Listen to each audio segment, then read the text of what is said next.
Hello, everybody, and welcome to the Human Echoes podcast, the show where we review oddball movies, have oddball discussions, and occasionally take questions from you, the oddball fans. I'm Tony Southcott.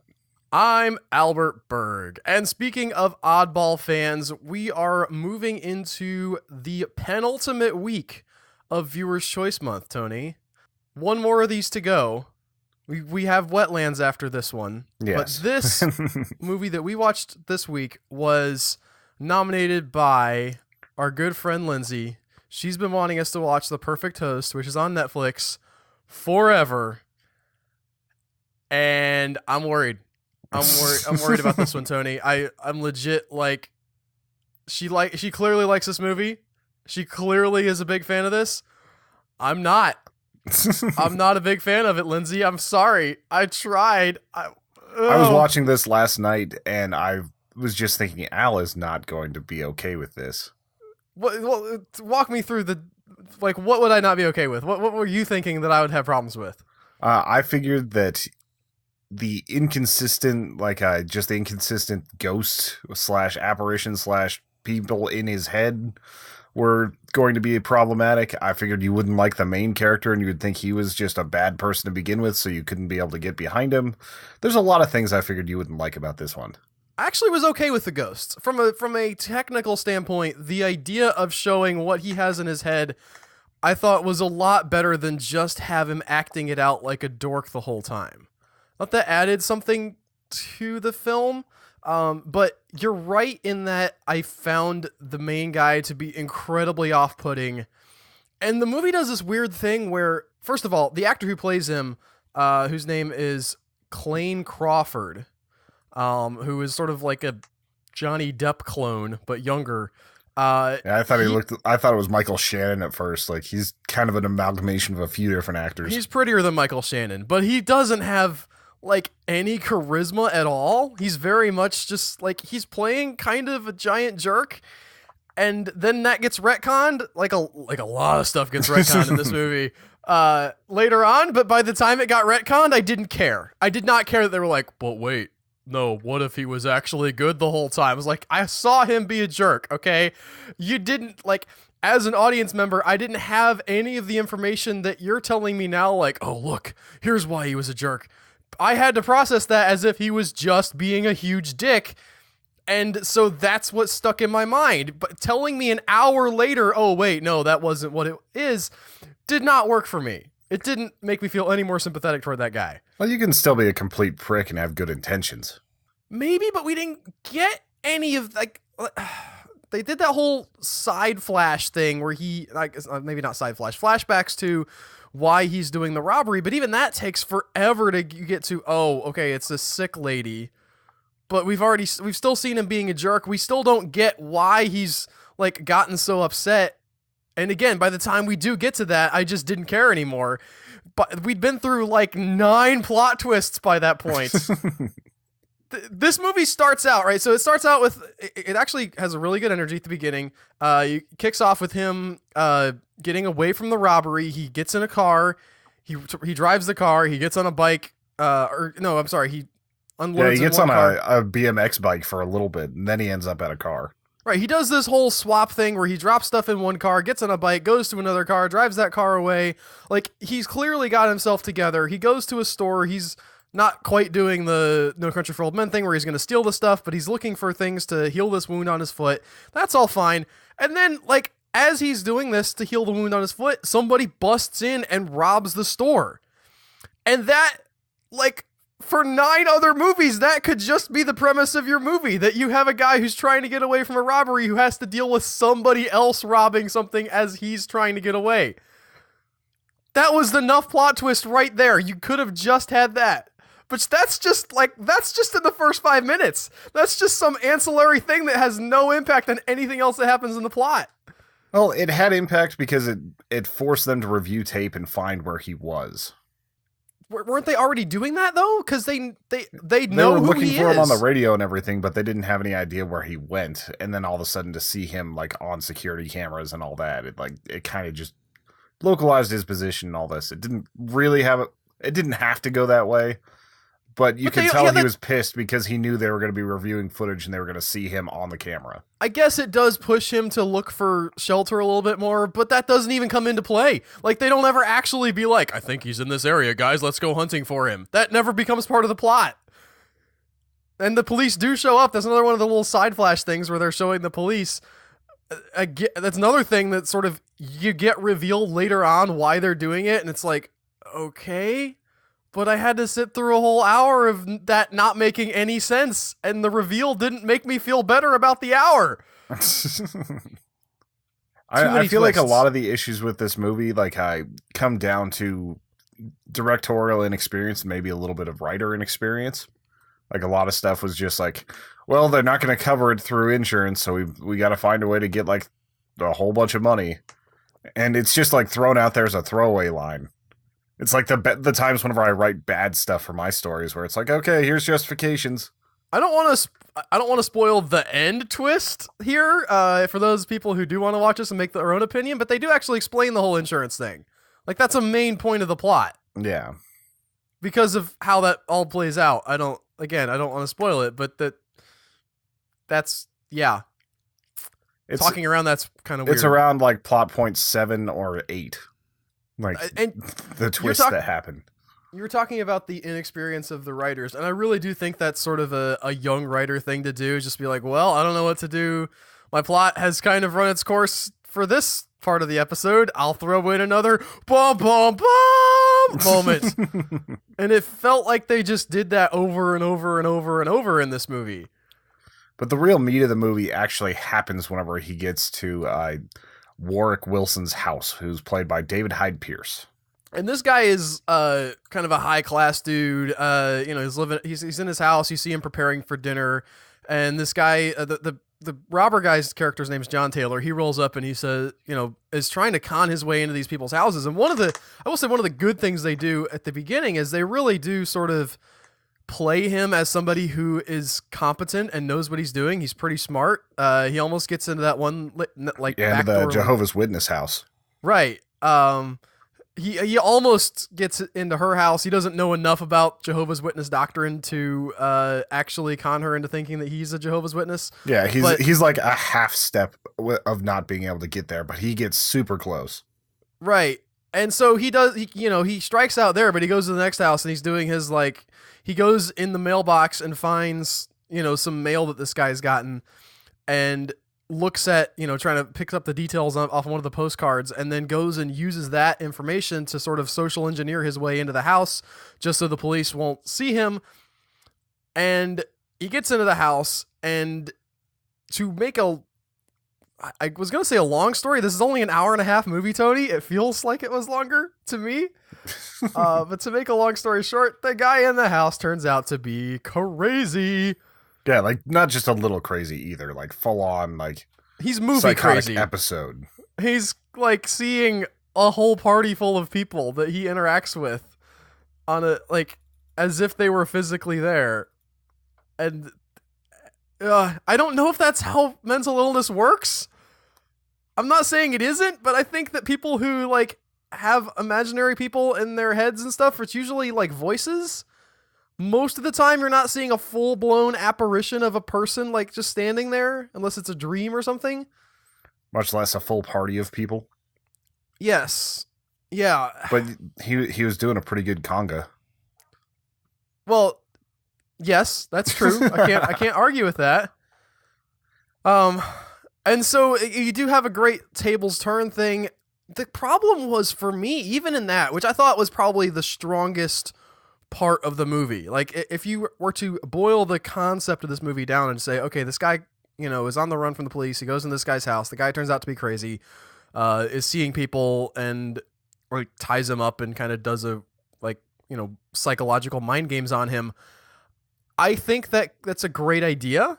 I think there's a lot of potential in that premise. However, I never felt much tension or drama or anything when this was happening. It just I felt a fair amount of tension. Like, there were a few scenes that actually, like, where, like, you're kind of, like, tightening your hands up and you're just kind of watching and waiting for it to hit. Like, I had enough that I actually did care about that, and I was like, the tension was there for me. So I kind of disagree with you there. It's not the best tension I've ever seen written, but it wasn't that bad.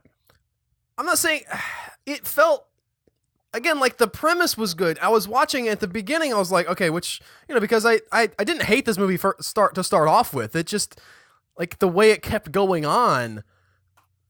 So he gets into the house, and I'm thinking, okay, I know there's something going on here. I know that it's not just this guy lets him into his house and he's going to beat him up. Like, there's going to be some kind of reversal. My initial thought was that maybe Warwick Wilson had, like, busted into the house before him and killed off the previous owner, and, like, he was continuing making the meal because he couldn't tell if, John Taylor's character, or, John Taylor was lying also.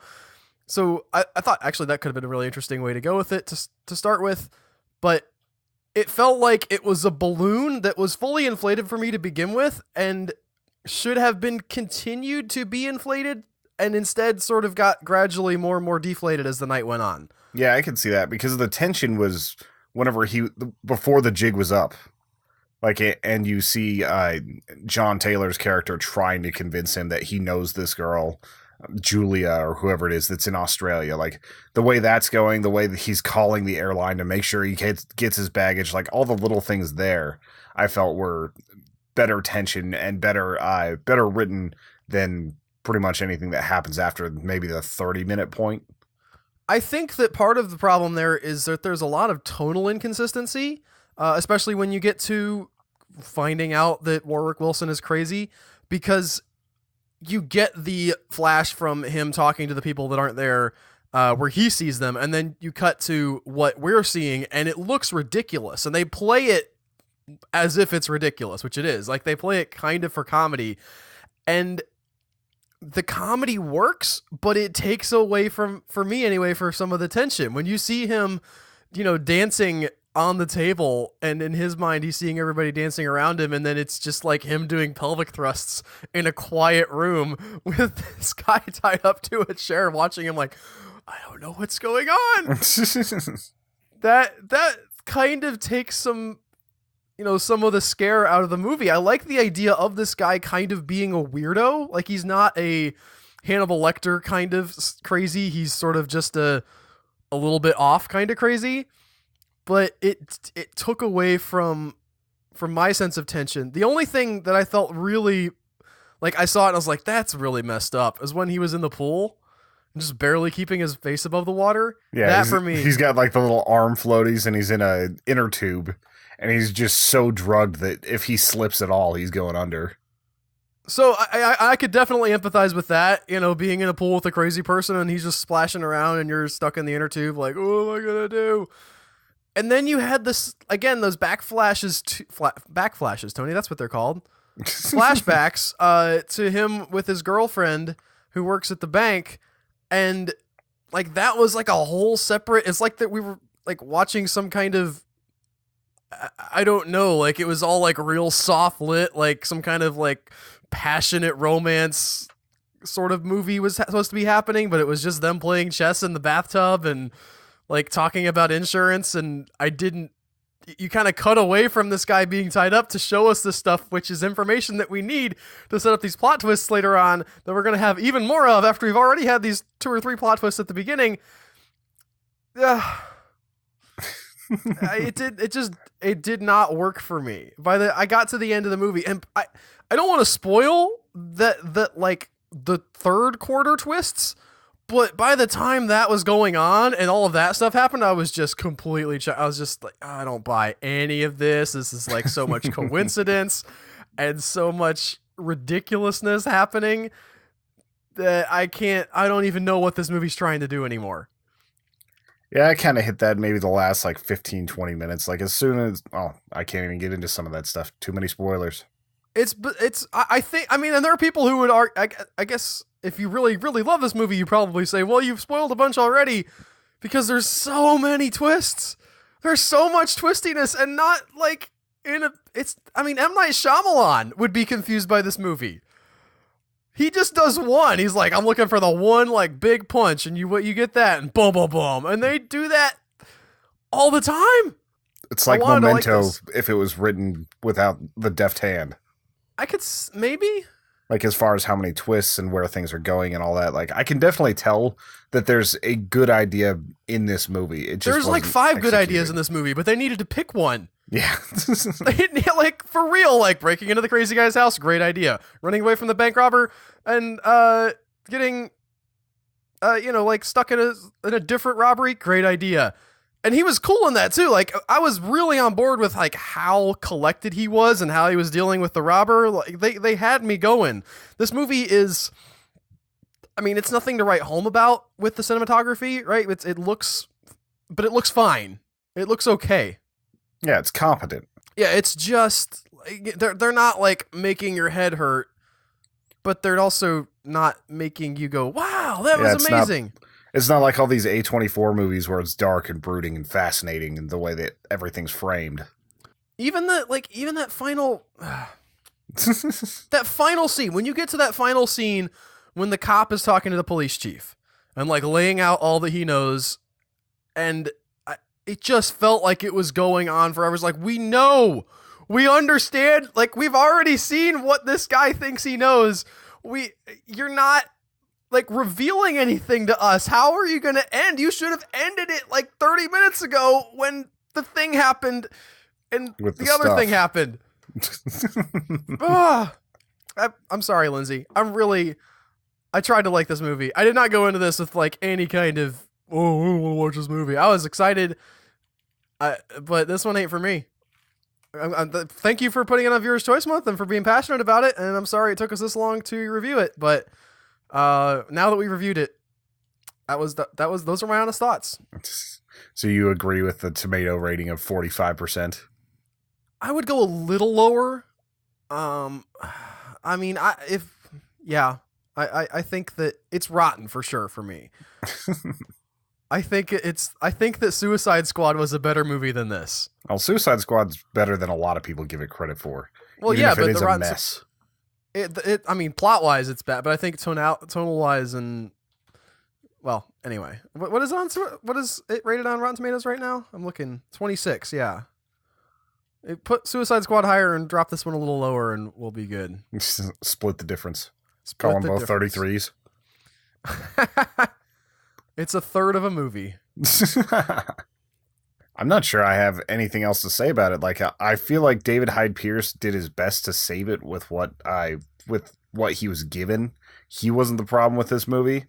I didn't feel like there was anything inspired about his performance, but he at least brought something a little different. Like the goofy crazy guy thing took me out of it to a certain extent, but I think that's because that's how the character was written. He could have gone a lot more cliched and a lot more this could have been worse if he wasn't in it.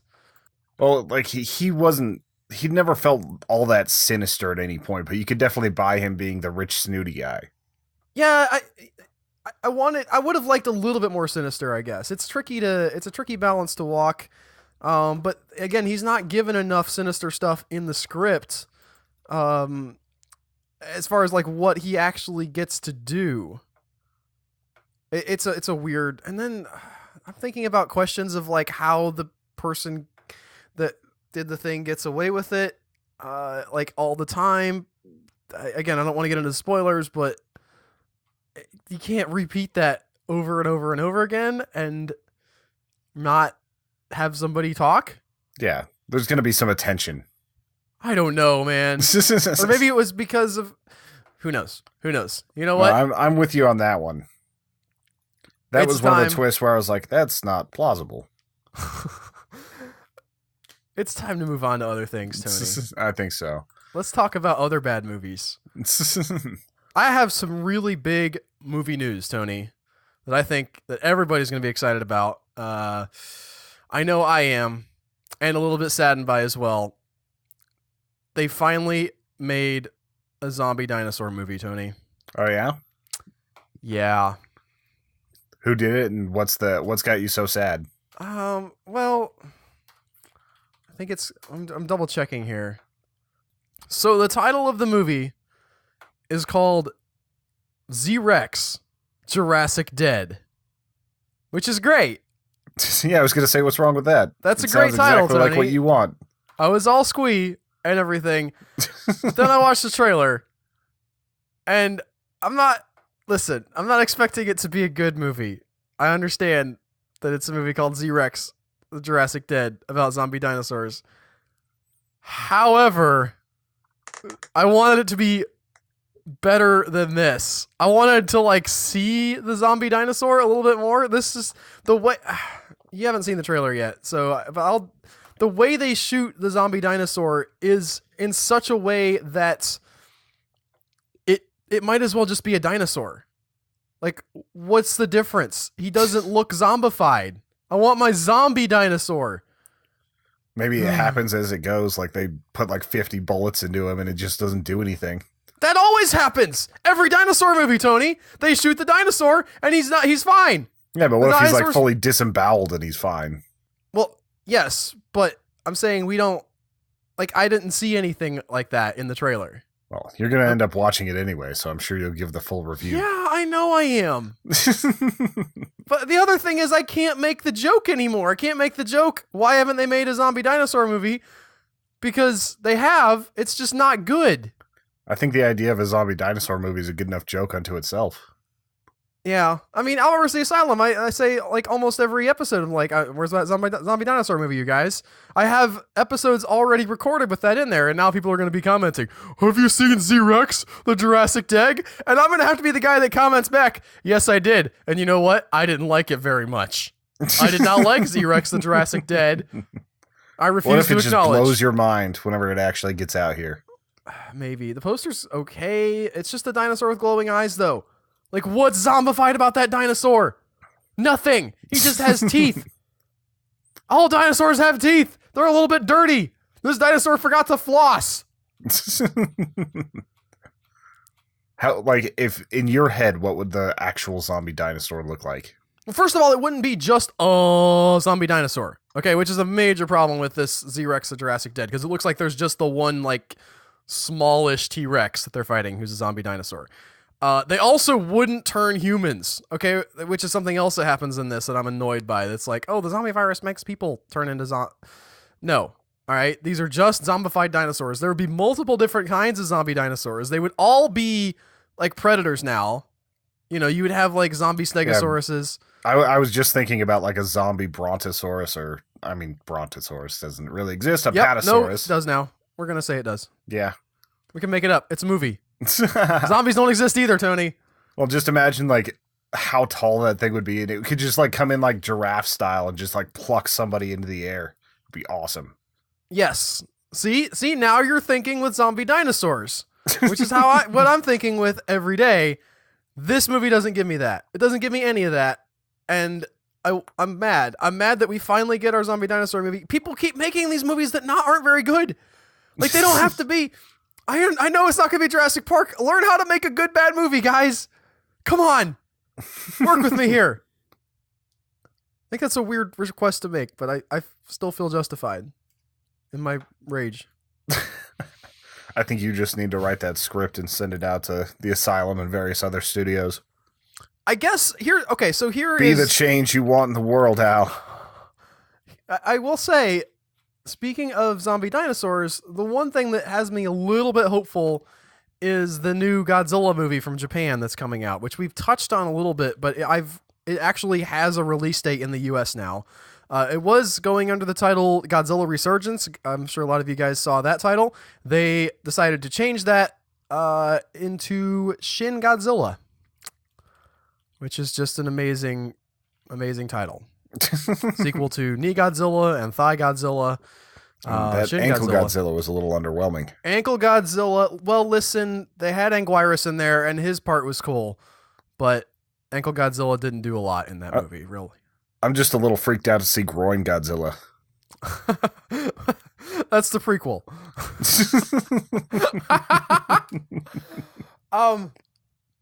But no, so Shin Godzilla coming to American theaters for like a week in October. Me and Brantley are working on plans to get out to go and see that. There is one within driving distance, Tony. So I was worried it wasn't going to happen because it's only like 400 theaters for a week. and I thought that it would be so limited it wouldn't get to my area, but it is. Are you going to be doing like a 5-hour drive, or is it actually just No, like no. an hour? I would say drive. I'm talking like 45 minutes. That's not too bad. It's not. I drove further to see Insidious 3, and that was kind of a mess. I still haven't seen that. I don't think. You're not missing a lot. It's a prequel to the Insidious movies, and it's not a very good prequel. All right, but anyway, this Godzilla looks pretty zombified, and he's kind of like a dinosaur, and he's really, really big. There's not more than one of him, unfortunately. It's just the one. But maybe I'll have my thirst for zombie dinosaurs sort of slaked with this version of Godzilla. He's all radiation burned and stuff, which is kind of zombie-ish. He'll at least have the look, even though he won't be undead. Most likely. His eyes are sort of like frozen open and all like red and stuff. And he's got like gashes in his skin where all the radiation burning happened. Actually, I'm really pumped for this. I've read that it's sort of you know how the first Godzilla was an allegory for the nuclear tests, right? Or not nuclear tests, but the nuclear bombs on Japan and sort of how that affected them. This Godzilla is kind of going back to that feel, and they're using him as a allegory for the slow response to the Fukushima reactor explosions. So you have a lot of people like trying to get government, bureaucracy to move and do something about Godzilla, and Godzilla's stomping through cities. All people are just sort of like, well, you need to have this form signed, and we have to have the prime minister do this. And they're like, can we get somebody to shoot this guy with a gun or something? So I'm hoping that works for me. I know that it's not the big giant monster brawl that I like to see, but I can handle some cool drama and political commentary in my Godzilla movie too. We'll probably have some secondary big creature as well. Nope. I know for a fact that's not going to happen. You know for a fact, or it just wasn't in the trailer? No, I know for a fact because it's already out in Japan. I've read about it. I'm sorry for any of you guys who... I don't know if that spoils the movie, knowing that there isn't something. I know that some people would argue that, but if you were really hoping for another giant creature beside Godzilla, and I know a lot of people were, I like those as well, but that's not the case. Yeah. Well, our friend Arthur was talked about, like, one of the biggest disappointments about the Zilla version is that whenever you see Godzilla, you want to see him brawl with other creatures. It's about, like, the two giants doing that instead of just, like, a sort of large iguana. Well, I think that again, if the political commentary works here, him fighting against another monster would take away from that. I don't know if the political commentary is going to work because I have not personally seen it. He's fighting against bureaucracy. He is, for real. If you want to see Godzilla fight against a giant monster and you haven't seen this movie, by the way, I'd heavily recommend Godzilla against Mechagodzilla. Great movie. It's one of the only old ones I've seen. Well, it's not old. It's like 90s, I think. Maybe yeah, not it's even in that color old. At least. Well, they were in color from the 60s. Looking... the 90s might as well be the 60s for Godzilla. It's 2002. Yeah. It was not that long ago. Maybe I saw an older Mechagodzilla, because the one I saw looked like it was filmed on potatoes. No, okay, yeah, you're probably thinking of Godzilla versus Mechagodzilla. Very different movie, Tony. This is Godzilla against Mechagodzilla. Excuse me. And they say we have a problem with reboots. They're different movies, okay? Okay? We're talking about against Mechagodzilla. But the lore behind Mechagodzilla is all awesome. It's built on the bones of Godzilla, isn't it? Like another Godzilla? Think that's what happens in this one. And of course it goes bad and like Godzilla has to like then save Japan because Mechagodzilla went rogue and the standard trope. But there's some great cinematography in Godzilla against Mechagodzilla. They really sort of like do a comic book isn't exactly the right word, but they sort of very much like do big splash pages of Godzilla, walking into somewhere, and it's like set against something, or the Mechagodzilla jumps and he there's a giant moon in the sky and then Mechagodzilla comes into frame, like framed by the moon. Great stuff like that. Kind of surprised we haven't reviewed any of the Godzilla movies other than that brand new one. Yeah, we did like a 0.5 for that one, right? I believe so. If not, we just covered like 15 minutes in another episode, and it felt like we did a 0.5. Sometimes I forget. Maybe we should have a Godzilla month one of these months. Could definitely do that. Like, that might get a little bit trying by the end of it for me, but I'm sure we could have some fun with it. Just like all the different iterations. We get the Matthew Broderick one. We get the brand new one. We do all that. Check out like 3 of the old ones. Yeah, I was gonna say for if a month is like this month is 5 weeks long, but let's just say it's a 5 Fridays long anyway. But assuming that it's a 4 week month, you'd have to pick and choose. Like we'd have to go with what like the original. I would say something in the like sort of the Shin Gods or not Shin Showa era where Godzilla was fighting other stuff. Like find one of the really good ones from that era. I would definitely pick Godzilla against Mechagodzilla for kind of the more modern stuff, and then maybe Shin Godzilla. Yeah, if you got to pick 4 Godzillas, you got to kind of cover the history. Yeah, maybe someday we'll do that. I think we're Me and going to, Brantley like, have after a- October, we kind of are out of theme months for a little bit. We're not even fully settled on our October theme month. Like, we've kind of talked about doing the Hammer horror thing just because we did Universal last time. But picking 4 movies out of that is a little bit rough. We might also just go, like, straight up, like, a bunch of classic horror just because we've missed out on so much of that. Maybe we should do The Godfather since that seems to be an issue. I'm very tempted to just like make everybody wait until next year. Now that Kevin's mad about it. Well, So I don't first- think Kevin understands what he's wishing for because you're not going to like it. Like, you'll be like, I Why? just don't understand the hype. I mean, it's rated as the best movie of all time, and this is what you give us? The I thought pacing that was was, bad, and, like, Marlon Brando is just weird. I'm just waiting for that, like, for that to happen in a review, and I'm just going to, like, you're going to hear, like, me walking away from the microphone and never coming back. Okay, well, next year on Viewers Choice Month, we'll see how that happens. Just hear a door close. And But I just can't even. I'll be the white girl. Speaking of our neighbors over there in Japan, right across the ocean, a little inlet from them is North Korea, where they've just banned sarcasm, Tony. Oh, and really? I think that's great. Isn't that wonderful? I mean, what could go wrong? Nothing could go. I don't know if you guys are getting the. I want to explain that we're doing the joke where we are doing sarcasm about the story where they've banned sarcasm. Yeah, what Al just did is that little like /s you see on Reddit because people are too socially inept to understand sarcasm on the internet. Yes. Well, also I love explaining the joke. If I feel like the joke wasn't that funny, I'm like, I'll explain it, and that'll be funny because it's always funny. See, there's only a few times. Now I'm explaining the part where I explain the joke, and now I'm going to stop now. I've seen the joke explanation only a few times be funnier than the joke itself. When Louis C.K. broke down why farts are funny, that was pretty awesome. I haven't seen that. I'll have to watch that at some point. It was just a small segment on The Daily Show talking about like literally like just ass trumpeting. Okay. So like it's pretty good. Like I don't know if anybody else saw that particular episode of The Daily Show, but it was great. I love Louis C.K. I watched his most recent special that was on Netflix. I think it came out in 2015. I think that was last week when I saw it. It's just good stuff. How do you ban sarcasm? How do they know? I mean, I don't think it really matters if somebody accuses you and they just send you to a labor camp until you die. Okay, you know what? Yeah. That's a good point. I want to pull up some details. There were some like phrases specifically they said they couldn't say because. See, I had like this little bit of hope that Kim Jong-un, because he was educated in the West, would find a way to kind of liberate his own people. Like he would see what was going on and like just decide that wasn't him. And it seems like he's started to do that with a couple things, and he's freed up a little bit of internet. He's allowed certain people to have access to the outside world. And then he's just going down a path where he feeds his uncle to dogs, and it seems to be becoming just like his dad. Okay, so here's the phrase specifically they singled out. Officials told people that sarcastic expressions such as, "This is all America's fault," would constitute unacceptable criticism of the regime.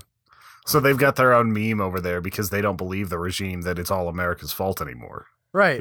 The habit of the central authorities blaming the wrong country when a problem's cause obviously lies elsewhere has led citizens to mock the party, an anonymous source said. Hey, where does the problem lie, anonymous source?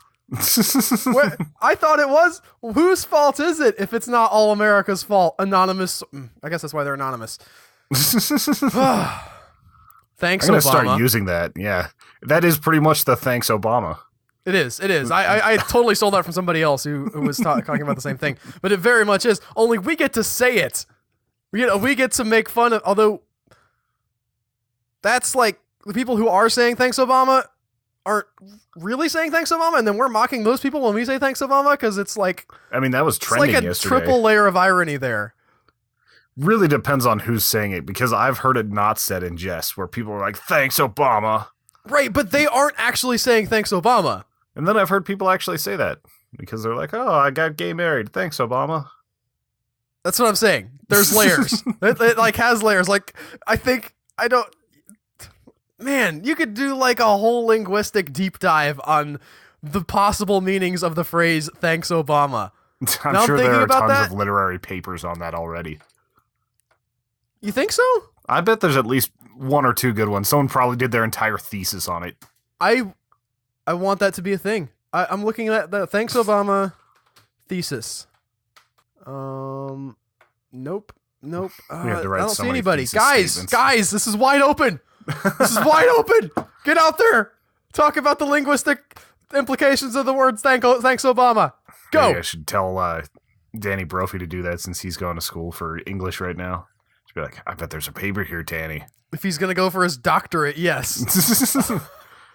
Wouldn't that be weird, Dr. Brophy? That would be weird. But go Danny. Speaking of things from over there in Japan and that area, I just got to tell you guys, since Pokemon Go has let me down. I actually played for the first time yesterday in like 3 weeks, because they added the buddy system. Oh, did they? What's that? The buddy system is where you pick one of your Pokemon, and for every like couple kilometers you walk, you get free candy for it. So if it's a particularly rare one, you can kind of let it evolve just by taking it for a walk, and it just stands next to you. Interesting. Well, I think they got that idea from Pokemon Soul Silver, Tony. Probably. Which is what I've been playing. I borrowed it from my friend Brentley. He was like, "You got to play a good Pokemon game. I can't let you deal with this Pokemon Go nonsense any longer." So I'm about 2 hours into Pokemon Soul Silver, and I'm just barely scratching the surface. That's actually a legitimately fun game. Yeah, there's a reason why they've sold so many of them. Like, people talk about like the last console war and that the Wii kind of won by units sold, but PlayStation did pretty well, Xbox did pretty well. They kind of ignore the fact that the DS crushed all of them. And I would say that Pokemon is probably about like 20% of the reason why people bought DSs in the first place, if not I think more. that's because nobody else is even playing that game. Like PSP, the PS Vita.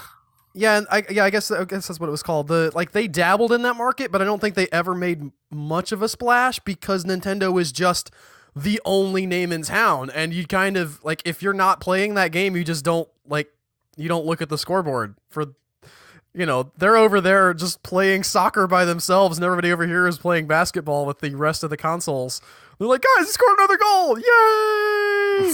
And PS Vita's like, we only have 3 men on the field.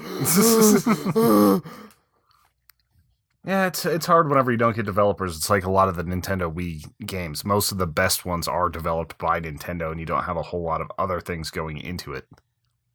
It is a good game, though. I'm playing on, like, an ancient DS that I bought at the thrift store, and it runs, it's a DS, so it runs fine. And it's still on cartridges, which is amazing to me even today that there are still games that run on cartridge. They're just like little SD cards. It's not, well, I guess... It's not quite an SD card, but that's basically what it feels like whenever you're putting it in. Yeah. I actually watched a YouTube video this week about old school game cartridges and how they work from a guy on YouTube called the 8-Bit Guy. And he talked about how that cartridges were such a big deal back in the day because they would add, first of all, obviously they could add memory space to your computer.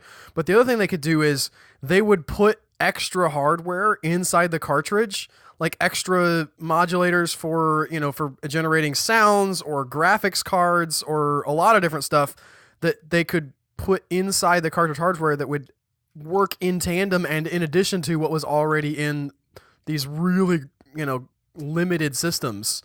So every little bit helped if you wanted to push things like 3D graphics or... That's why some of those old games are so hard to emulate, because they've got their own little like software or hardware things going on inside the cartridge. Yeah, and he showed footage from Star Fox 3D and talking about how that they had graphical stuff for that first game to make it be able to do 3D. And I was like, that actually looks. I mean, it doesn't look good. I realize we have much better graphics today, but looking back, like the SNES at the time, I remember that blew my mind as a kid. I played so much Star Fox, and then went on to do Star Fox 64. Both of those games were awesome. I don't think they've had a follow-up, have they? Like, that's a weird sort of, like, it's the characters. He's been part of, like, Smash Brothers. I thought they had a follow-up where you're actually, like, third person behind him, like, in spaceships shooting. I don't know if they've done another actual Star Fox style one.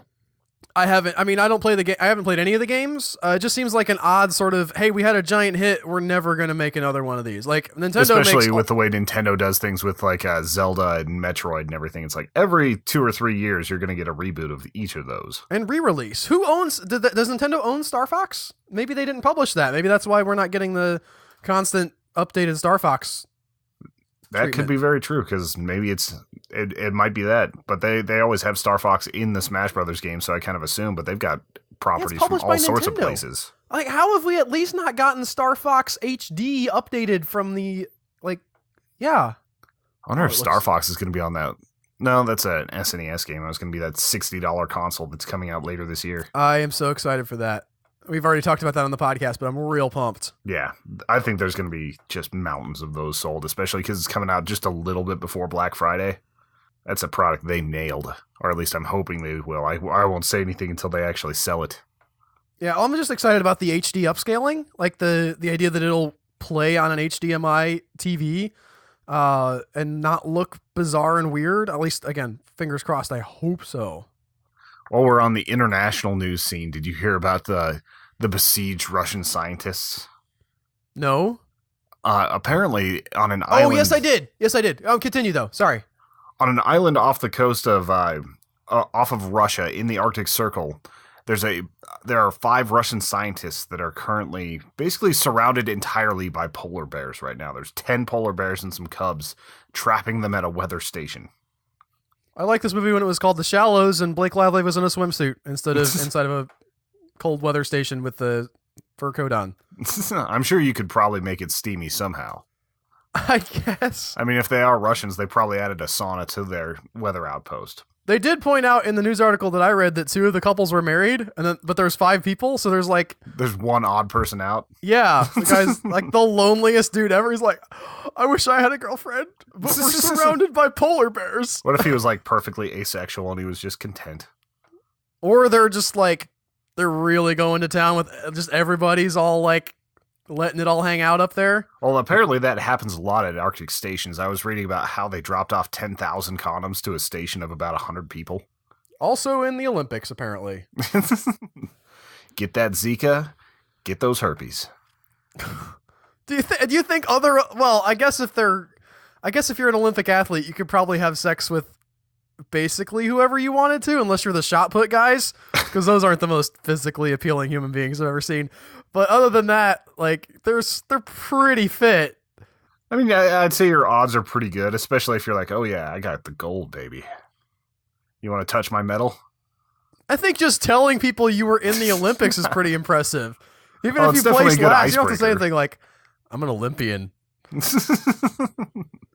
And not like a Paralympian or anything, just straight up Olympian.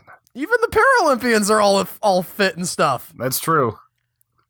That like you're I remember gonna be getting put off by the lack of a leg commercial. or something. Like, no, it just means we can get around down there a little easier. Yeah, don't have to worry about cramps.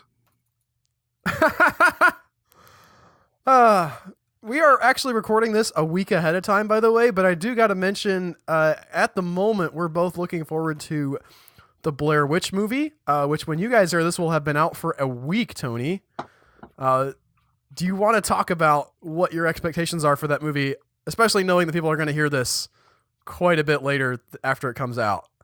Well, I've gone on record before saying that I was not a huge fan of the first Blair Witch movie. Like, I think I was 10 or 11 whenever it came out, and I was just like, these people are just dumb. They don't know anything about wilderness survival. And I know the witch is confusing people and doing, like, the magic, etc., etc., etc., but, like, I just was not that impressed with the first one. This movie, It looks like it could take that premise and possibly do it right for me. Because, like, the whole Lost in the Woods and everything is fine, but a lot of the problem with the last one was pacing and a lot of the improv. There's an 8-minute scene where they talk about a map in an 80-minute movie. Like, 10% of your movie is them arguing over the map. Well, yeah, but the map is a big deal. Like, they wouldn't have gotten lost if the map hadn't gotten lost. They should have just followed the river downhill. That's all they needed to do. They went south. That was what they did. They said they were going to go south. Well, either way, I was not impressed with the first Blair Witch. I was in the theater. Tony thinks he could have done it better, scream. you guys. Tony's like, if I'd been there, if I'd fought the Blair Witch, I would be back. It wouldn't be found footage. It would be Tony brought it back footage. Yeah, I'd be like, Boom, I brought baby. the witch's head back. Why are you arresting me? This was just some camper in the woods, sir. We don't know why you attacked her violently. It's not her fault she's so hairy, okay? She has a condition. And I'd be like, why are you trying to get me to stand in a corner? Fuck off. I'm looking forward to that. I heard an interview on another podcast with the director, I think Adam Weingart, who directed The Guest and directed Your Next, both of which were movies that we liked. Your Next I thought was just okay. The Guest was amazing. But he talked about sort of trying to expand the lore a little bit and getting deeper into what is this thing, if it's sort of this spatial warping kind of entity, like, is there Like Slender Man status? I think just generally going beyond, digging a little deeper into, it's not just some woman in the woods, like there's something that's causing this. There's some sort of greater paranormal thing that is influencing all of these activities. They tried to explore that a activities. little bit in Book of Shadows, but that movie got butchered by the studio. I haven't even seen that one, so I can't speak to that. I've heard that people don't like it. Yeah. Like I watched I haven't seen the movie. I just watched a special on what happened with it, what the original script was compared to what the final product was, and it was just dismal. I'm going to be editing this week. It's going to be so weird, like hearing us talk about something that's already happened and like knowing what my opinions are. Be like, oh, Albert, why did you say you were looking forward to it? That's recorded forever in human history. Yeah, but there have been some good movies out recently, like Don't Breathe and all that, so I think that you might find that you like this one. I don't think it's going to be a major disappointment. Even if it just turns into a standard horror movie, it should be fun. Yeah, and we do like... we're okay with standard horror, even if it doesn't break the mold. Do we want to talk about why we're recording this ahead of time? I don't think so. I'm going to Glenwood Springs with my family for like first vacation in quite a while. It's going to be interesting. I'm going to be like going cave exploring. I'm going to be taking a train out there, which it's been since I was a kid, since I was even on a train. And just all sorts of stuff. It's going to be a lot of fun to get out there and actually just go check that out. I figured I'd have more stories whenever I got back from it than before. Yeah, I've been sitting in this room a lot. I need to, from a writing perspective, I need to get out and do more stuff.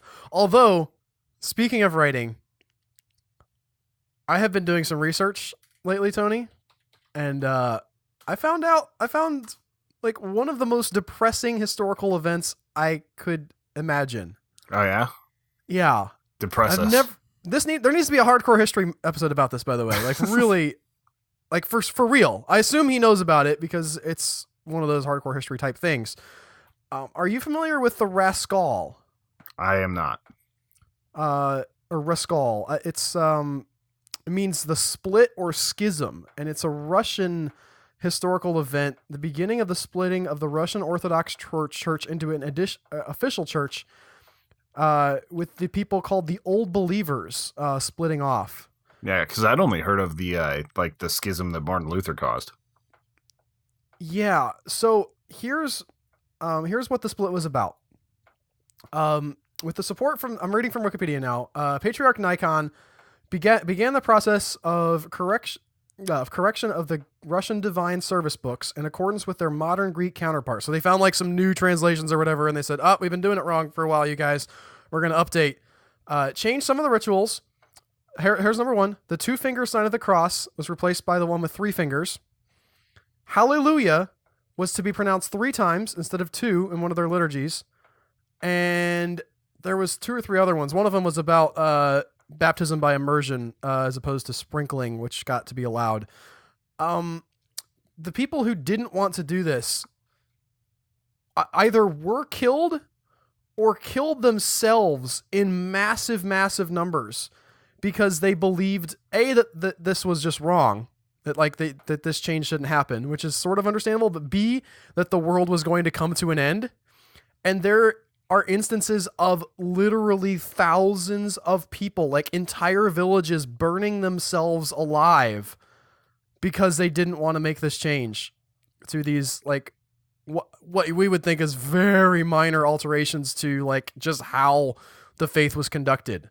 They're not saying like it doesn't even sound like they're changing gospel. It sounds like they're changing some of the ways that they just like run ceremonies. That doesn't seem like something that would be worth killing yourself over ever. Especially by burning alive. And your entire village. En masse. Everyone you know just deciding to go to church one day and they're like, oh, we need to do this, and just burning it all down. Not just everybody you know, not even just your whole church. Everybody in a town, Tony. We're talking, again, 1,500 people at a time. Burn themselves alive. I need this episode of Hardcore History. I need it bad. I read up about it a little bit, but I don't have the full context of like what happened. Like the schism still exists to this day. Like the old believers, the ones that didn't kill themselves off or get killed off, like kind of up until real recently, were actually still on weird legal ground in Russia. Like it wasn't, they were supposed to follow the official, Orthodox Church. But they do still exist in several different places. And it's incredible, some of this history of religion that you kind of skip over. That is absolutely insane to me. I actually, like just a few weeks back, went to a brand new Mormon temple before it got consecrated. Right? Like, because it's the only way you can actually go into it unless you become Mormon. Right. And that's like, probably, like, I've never been to, like, the Vatican or anything like that. So, like, I know there's a lot better churches out there. There's a lot better, like, just all this stuff. This was one of the prettiest buildings I've ever been in, like, flat out, period. Like, just absolutely gorgeous. Like, their baptismal room is basically a pool standing on the back of 5 giant, actually, I think it was 8 giant marble bowls. Like, just this gigantic baptismal pool. And they use it, like, you're not supposed to use that one for, like, standard baptisms. You're supposed to use it to baptize your ancestors who have passed on.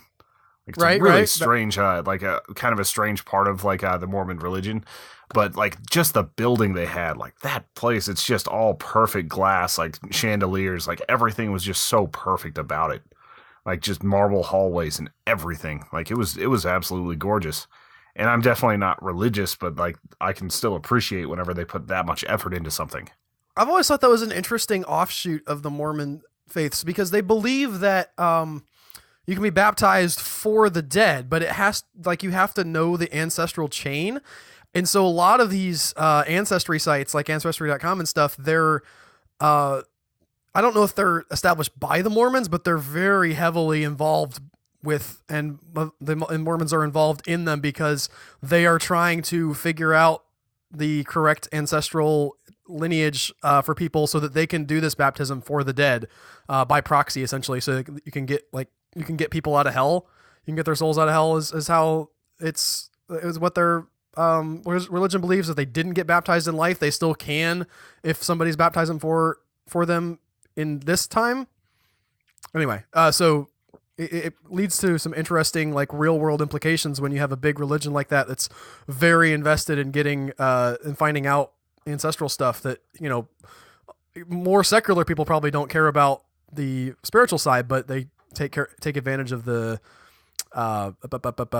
ancestry stuff. And I've known a few people who've gotten really, really into like researching their family trees. Like one guy even found out like that he was like 15th cousin to his wife. Like, just stuff like that. Like, he just went deep. Like, if you were to print out his family tree, it would cover entire walls. He found out how he was related to 6 different presidents, just all this. And, like, those people, once you start down that path, people just get really into it. Did it bother him that he was 16th cousin to his wife? No. I was going to say, because if I found that out, I'd be like, well. Like, maybe, like, second cousin I would have some problems with, but beyond that, I just Yeah, like I'm third not cousin gonna, by marriage, you're not really sharing that much at that point. yeah, genetics aren't that fragile, you guys. It's like don't tell anybody and it'll be fine. Yeah. And Maybe I'm you too know, cool with too much stuff, Tony, but I'm definitely try not like to hook up with like your sister or something. That's a little bit too close. Come on. yeah. You don't have to Lannister this. The other thing that I'm going to discuss this week, and it's going to happen this week, so the podcast is coming out after it happens, but I am very excited about it, and I forgot to talk about it last week. Z Nation. I am currently in anticipation mode. It happens this Friday. We're recording it on Wednesday, Tony. I've got 2 more days to wait, or 3, depending on how you count the days. And I plan to be doing, unless by the way, if I watch that season premiere and I just think it's awful, that might put me off of doing the recaps. But I am very much planning to do the Z Nation recaps like I did last year. So check out our YouTube channel. If you don't see it, it's because I hated it. And it was never spoken of again. We did talk about, actually, I think we did mention this. They're doing a prequel thing. Did we talk about that in a couple podcasts ago? We did. Just a little bit. Or we talked about it in a meeting. Everything is a blur to me right now. We are recording 2 podcasts in 2 days, which is very weird for us. Usually we record once a week, but you are going to be going out of town. So it's we could have recorded next week, but we decided let's just get it done. I'll have it out of the way. I like having it out of the way. I also don't like recording later, Tony. I'd much rather record beforehand. And people can just hate this one if they want to. I feel like it hasn't been a bad episode. Yeah, we'll just have a bad one. We're fine with that. We're due. Gotta drop the ball sometime. That's correct. You have anything else you want to cover before we get out of here and you go on vacation? I don't think so. I think we got everything for today. Okay. There's an update, by the way, on Reddit. There's an update on Reddit. It's one of those little news sticker things like they stick at the beginning. It says updates for the bear story. Yeah. Update: bears repelled, scientists saved. Yay! A great little compact news item for you guys. Those scientists are okay. That 5th guy can get out and find somebody to hit on now. Yeah. He'll just be sad that he doesn't have 5-way orgies anymore. How many times just to go out and have sex with the polar bears? Hotter in here whenever they're starting one of those up. Bow chicka wow wow. Bunch of climate scientists getting kinky. What if you're I guess if you're a climate scientist, what you're really doing is just going down to Antarctica to stake out a claim, right? You're like, well, it's getting warmer. Yeah. Here we go, guys. Yeah, especially because their Arctic ones wouldn't be that good because that's where they're at. I mean, I guess they're on an island, but if you're looking for ice sheet and everything, it's not. It's only temporary. Well, I think that'll do it for us today, you guys. Thanks so much for listening. I think this one's going to be just slightly shorter than we normally have them. But we would like to remind you to go to humanechoes.com. Check out the content we have there. We have the rundown each week. Tony does a post nearly every week. And also, that's where you can go to become a Human Echoes member.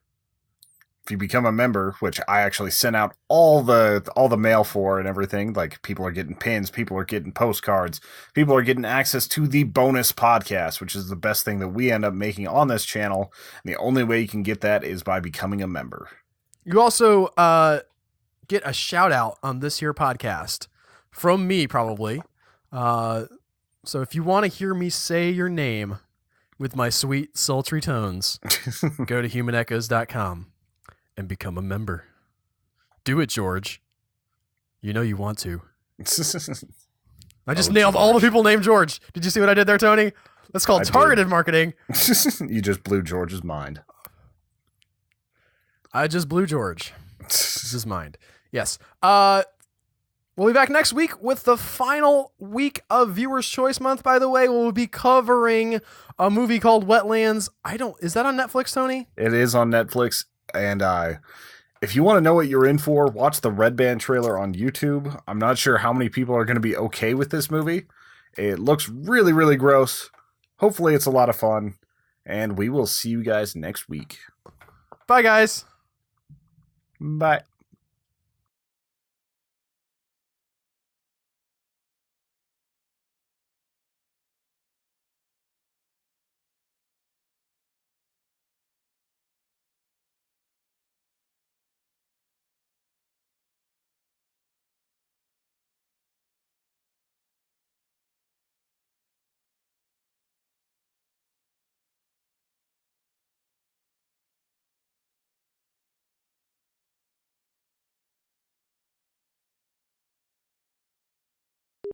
heb je veilig, heel ruig. Smeel vnostig was niet het durf dat je afgezet. Niet zitten jou, er mag wat niet bedrijf. Blijf aan radio dat met die veilig.